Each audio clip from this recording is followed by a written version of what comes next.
কোটি কোটি টাকা খরচ করে তৈরি হয়েছিল এই 3টা স্মার্টফোন,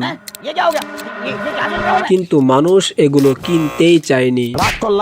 চলুন দেখে নেই পৃথিবীর সবচেয়ে আনলাকি 3টা smartphone. Number 3, Amazon fire phone. দারুণ 3D ফিচার নিয়ে এসেছিল এই স্মার্টফোন, কিন্তু অ্যাপের অভাব আর উচ্চ দামের কারণে খুব কম বিক্রি হয়েছিল। Number 2, HTC fast. এটাকে ফেসবুক ফোন বলা হতো, কিন্তু মানুষ ফেসবুকের জন্য আলাদা ফোন কিনতে আগ্রহী ছিল না, তাই এই ফোনটা বাজারে টিকতে পারেনি। Number 1, essential phone PH1। দারুণ ডিজাইন আর ফ্ল্যাগশিপ স্পেসিফিকেশন থাকা সত্ত্বেও ক্যামেরা সমস্যা, বাজারজাতকরণ দুর্বলতা হওয়া এবং কঠিন প্রতিযোগিতার কারণে বাণিজ্যিকভাবে সফল হতে পারেনি। এবার বলুন, এই 3টা ফোনের মধ্যে কোন ফোনটার কথা আপনি আগে জানতেন? কমেন্ট করে অবশ্যই জানাবেন।